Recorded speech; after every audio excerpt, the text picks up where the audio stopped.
University education, college education, any other kind of tertiary education can get you a job, right? That's what we've been made to believe. Well, it's true to some extent, but Martha, who is 21 years old, has just finished school, university. After 4 years of education, tedious work, all the up and downs of studying at a higher institution for a better or brighter future, she doesn't get a job. So she ends up working at a coffee house, and she eventually comes to own the place after the owner dies. By sheer coincidence or a stroke of fate, this coffee house becomes a celebrity hotspot after a while, and then it attracts someone, Cassandra, who is a young, celebrated entrepreneur. She owns hotels, restaurants, resorts, so much, just being about 31 years old. Okay? At just 31, she has a lot. Secretly, unknown to anyone, this much wealth that she has or owns is actually money from her real parent, okay, who are hiding overseas because of certain illegalities, business illegalities. The Power of Coffee is a story about two women, okay, Martha and Cassandra, and in between them is a coffee shop. Martha owns the coffee shop, but Cassandra wants that coffee shop. So what does she do? She acquires the entire area where the coffee shop is situated. She buys that plot of land, and Martha loses the coffee shop. But that is not the end of the story. It's actually just begun. This is a woman-led story, a work of fiction. It highlights youth unemployment, female entrepreneurship. We have the themes of death, the themes of mental health, and a whole lot more. Listen, come with me, come along as I narrate the story. Try to breathe some life into the characters, into the prose. You can leave comments after listening to the narration and tell me what you like about it and what you don't like. Okay, so let's begin the narration now. The Power of Coffee. That first sip could change everything.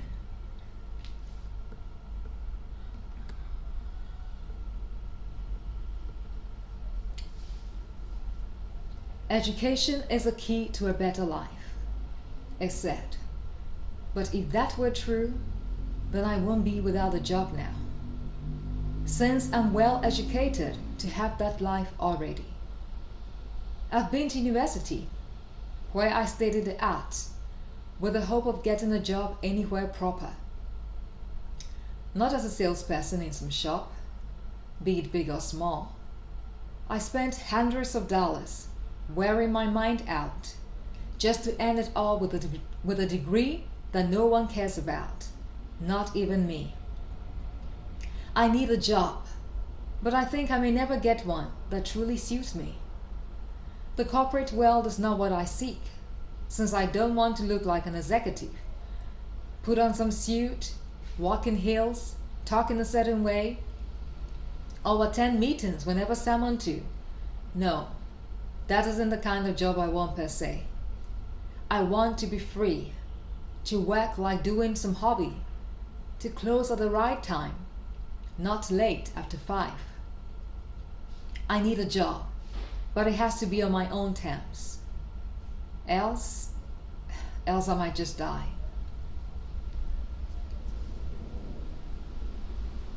I'm the last child of my retired father and homemaker mother. My sister, that's my older sister, lives alone, and so does my brother, the eldest of us all.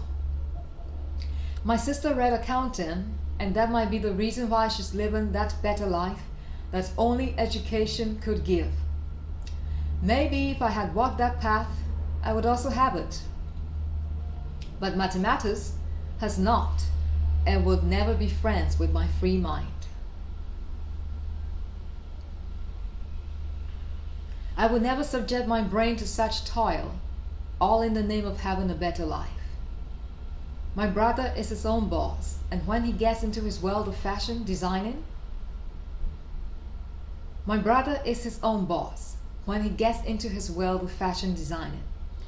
you could simply call him a tailor, but these days the preferred term is fashion designer. With both siblings being well off, I'm the only one that everyone focuses on. My mother, she wouldn't let me be. Always asking me to fast and pray so I get a good job. My father is quite liberal on this. He only says that God will open a way when the time is right. So I should just keep on. Keep on sending the emails asking about vacancies, keep on attending interviews, keep on wearing myself out until I go crazy. Or God saves me before that. I like my father. He doesn't pressurize people. So I'll just keep on until something happens. After senior high school, I found a job. My first job, working in a large convenience store. I was one of several salespersons. It was a nice job where I sold everything from diapers to cosmetics. I was making about $10 per month, which is a lot of money here. I spent it on sanitary towels, underwear, clothes, shoes, all things feminine, and I saved some for sweet for when I was overly tired. I loved the job, my co-workers, and the boss, who was a middle-aged stout woman, who always spoke kindly to us and never overreacted when someone inadvertently messed up. I loved Sophia, that was her name.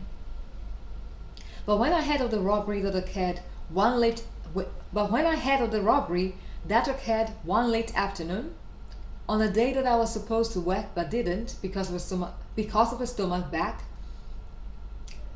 that sent me home some hours earlier, I realized how close God and the devil were to me.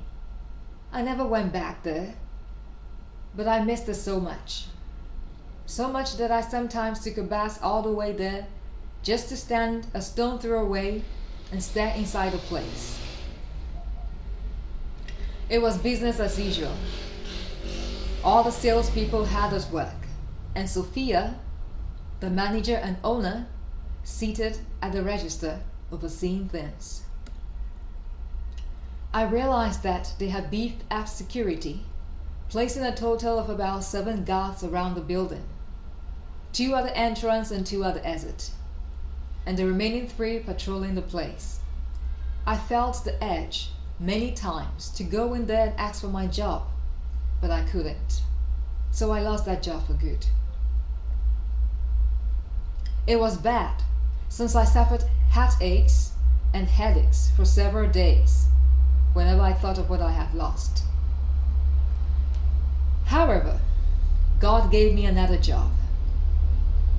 Again as a salesperson. This time in an electronics shop. I found the job advertisement online on Facebook, the social media platform, and immediately I called, although it was past working hours, about 7 p.m. The call was immediately answered, and a free-spirited voice replied, "Hello?" or "Hello."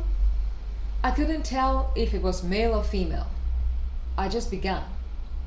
"Hello, my name is Martha. I just saw your ad on Facebook. You're looking for salespeople, right?" "Sure, but let's talk tomorrow, shall we?" Then it was clear that it was a man on the other side. "Sure, thank you. Bye." That's me for you. When I'm desperate, I'm desperate. I can't wait for tomorrow to let them know that that I'm available. So I called him today, okay? But 7 p.m. is fine. 8 would have been a bit too late. So there's a possible job for me, thank God. That made my day. I was in high spirit, singing as I went about my little housekeeping and errand running activities. My mother noticed it and asked me if I had got a job, and I said, not yet. However, I have an interview tomorrow. She praised God for it and asked me to inform my father, so we went through some possible interview questions. But I didn't, because I didn't think that a sales position would require anything bigger than a university degree. That degree was everything to me. At 8 a.m. the next day, I called that number and the same voice answered. We talked about my highest education attained, my work experience in the convenience store, and my confidence on the phone. He liked it and asked that I send my certificate by email along with my CV. A day later, I walked into a large room full of electronic devices, television set, sound systems, refrigerators, and all. It looked like a warehouse, but it wasn't. The man on the phone took me on a tour of the place and then introduced me to a number of young people dressed in branded t-shirts and jeans trousers. I saw 5 women and 4 men initially. Tony, the man on the phone and on tour with me, said that I was the newest addition to the sales department. I shook hands and smiled with all of them, but one young woman stood out as my future good friend. She was tall, slender, with twisted hair and slightly dark-skinned. What made her stand out? Well, first I liked her name, Gabby, and I liked how much she smiled at me. It looked and felt genuine. And when I told her about my last school, the university I had been to, she said she was a graduate of it too, about 3 years before me. So there you have it. She was the one chosen for me, my will-be friend and mentor. After the tour, I asked Tony if I could substitute the jeans trousers with any other material, and he replied, sure. I smiled in relief and then thanked him for his understanding. Yes, I was relieved because I didn't have jeans, I didn't own a jeans, and I didn't like to put on trousers, okay? Everyone and his preferences. He reiterated that I could put on anything so long as I had the branded t-shirt for advertisement. Okay, he reiterated that I could put on anything so long as I had the branded t-shirt on for advertisement's sake. Now I had to go and prepare for work the next day. But Tony, who is the manager, offered to send me all the way home since he was going home to rest, he claimed. I objected immediately, naturally. As a shy and conservative person, I could never ride in a car with anyone other than my father and other passengers. Father or mother, he seemed a little taken aback by it and asked me why, since it was quite a hot day. The sun is always out in Africa, in this part of Africa, West Africa. All right, how about I take you to the bus station, is that okay? No, thanks, but I will go myself. I want to buy something on the way, so... I said, after some moment, and in a mid-tone. You don't want to ride with me? Okay, cool. Perhaps I could give you something little for taxi or the bus, whatever you prefer. No, thanks, I'm okay. I have enough money on me. I interrupted, smiling throughout, and then quickly added, I need to go now, bye. Those were my final words to him that day. I walked in a running style, not to be called back by any chance. When I had distanced myself a considerable length away, I began to run because the bus was heading my way and calling for passengers. Fortunately, I got on and exhaled. It was such a relief to escape the sun and the heat and the sight of that man. Realizing his attitude towards me made me ponder over returning to work the next day. Attitude or behavior. But I thought since he wasn't part of the sales team, I could move about freely and just escape home after work without running into him in any way. Yet I was wrong. Partly because he showed up on my first day at work, asking me if I needed any assistance. If I needed any assistance with doing my job. I said I was okay because I had some experience from my previous position at Sophia's place. He asked Gabby, that friend of mine, to show me the ropes if I had any challenges, and that's how we became like sisters. Not that I had any challenges, no. I had all the experience I could have, okay? All the experience required from working at Sophia's place, so I had no challenges. I was okay. Gabby was one of 3 girls who fronted the register. I was the 4th, and probably the youngest. The others had no time for chit-chatting. They seemed too engrossed in the work, always counting the cash, taking orders over the phone, hurrying to welcome some big customer. It was as though they lived and breathed the job. I hardly ever saw them eating, like taking a break to eat or just relaxing during recess, break time. Maybe they were just not open to chatting with a newcomer. Maybe. But Gabby was different. We lunched together. We talked about our favorite programs on TV. And then we branched into our families. She had 4 siblings, all based outside. Her parents were divorced, but she kept in touch with them. She lived alone in a rented apartment, a 2-bedroom self-contained in a good part of town. It was expensive, about $30 a month. But it wasn't her money. You know, $30 here is a lot of money, so don't say it's too cheap, no. It came from outside, in droves. Okay, so she lived alone in a rented apartment, a 2-bedroom self-contained in a good part of town. She had easy money for everything, but she saved up a lot too, okay? She saved up a lot too. The apartment was hers, but the apartment was hers because her sister usually came down to spend the holidays with her. So it was permanently booked. Wow, I wish I had a life like that. Okay, so here we say that the apartment was expensive, about $30 a month, but it wasn't her money, okay? It came from outside, from her sister who was based outside, okay? In droves. Okay, so Gabby had an apartment to herself, and I wish I had that life. But I'm glad I have a home with good elders, okay? Who care about me. Money from outside is good, but better is love from one's own family. That's my logic. Gabby and me walked to the bus station every day from work. But when that bothersome boss, Tony, asked to take us there, she gladly hopped into his car, so I had to join. But even after we got there, he half insisted that he took me all the way home because he was going that way. Imagine that. Gabby thought it was a nice offer and encouraged me to accept it. Martha, go with him. That queue is quite long. It would take a while before you get a car.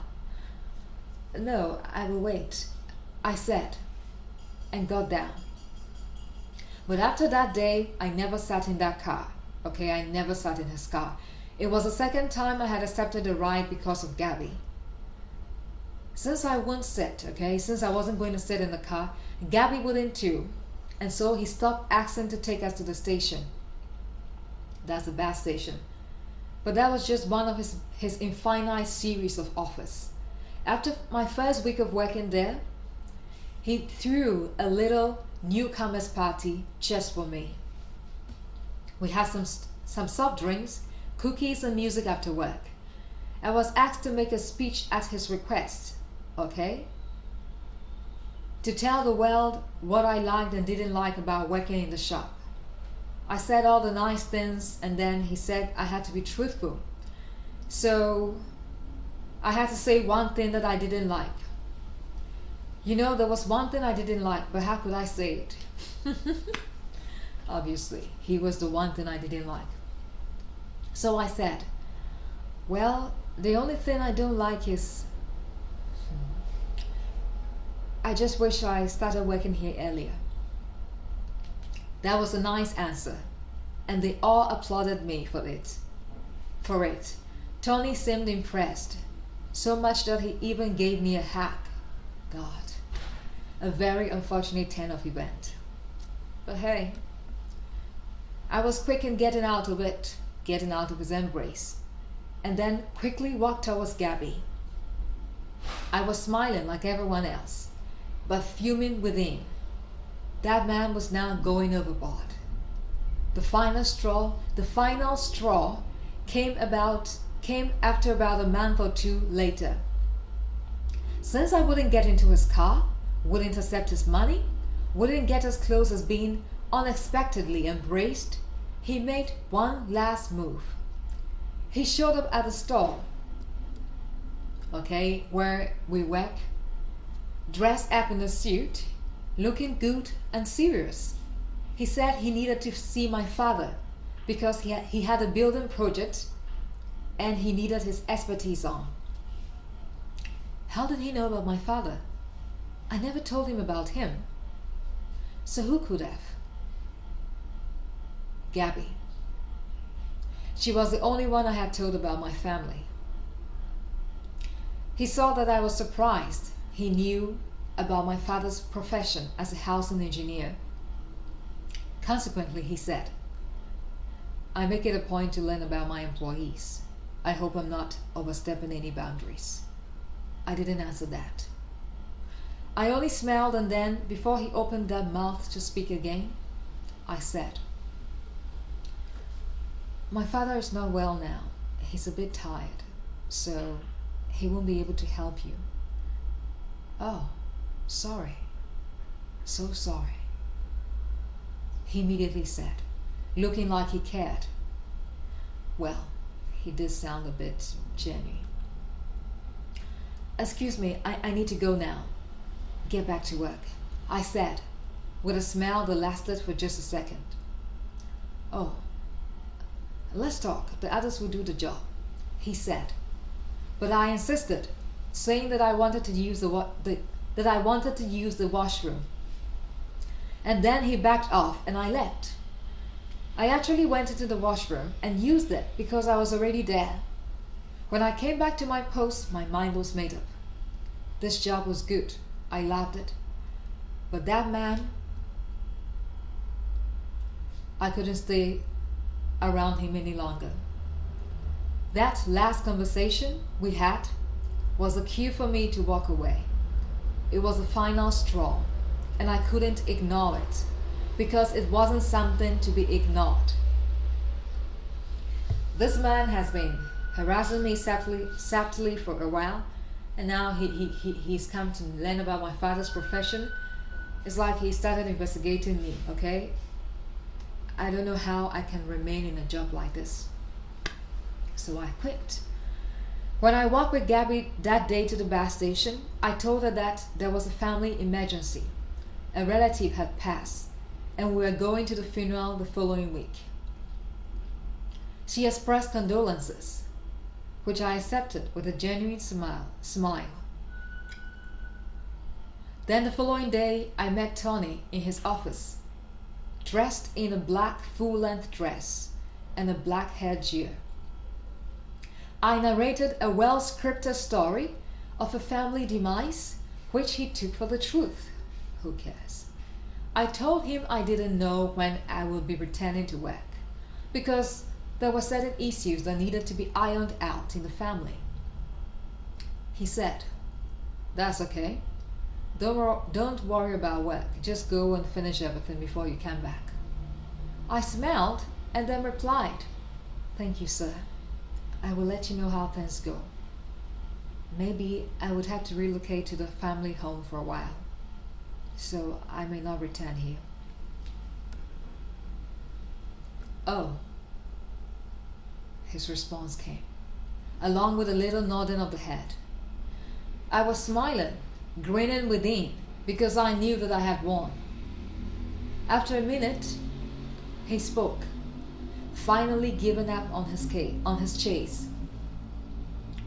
"Okay, I wish you good luck. If you happen to come back, do let me know, all right?" "Certainly. Thank you. I would like to go now." "Sure. Bye." Bye. I walked out of hell that day. It was such a relief that I was full of smiles all the way through the sun to the bus station, and finally home at last. I never told my parent about quitting the job, but when my mother asked why I wasn't going to work, I said that I was on leave. "Leave? Hey, they give you leave already?" "Yes, 2 weeks," I promptly replied. "Hey, that's nice. You can rest well then. You look a bit pale, and you need to eat some more." "Yes," I calmly said. That was all. Within those 2 weeks, I was out every day. Out of the house, seeking a job anywhere within the neighborhood. I visited restaurants and asked about waiting positions, but they said they had enough hands on deck. It was saddening for me because I thought I could easily get a job as a waitress. I didn't give up, and on one such expedition, I came across a medium-sized building about an hour away from home. It was a nice brick house, which appeared like a bakery, because there was a signboard that said fresh bread, cake, tea, and coffee. Yes, fresh bread, cake, tea, and coffee. I went inside, and there were quite a number of people in there at 9 a.m. It wasn't crowded, but it stood out as good business for that time of the day. As I stood in the center, looking around for someone to speak to, a woman approached me, smiling.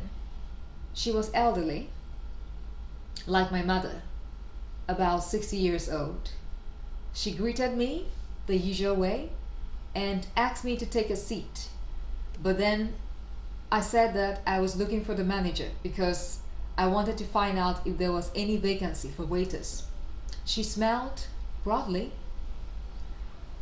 She broadly smiled, as if acknowledging that I was needed there. Okay.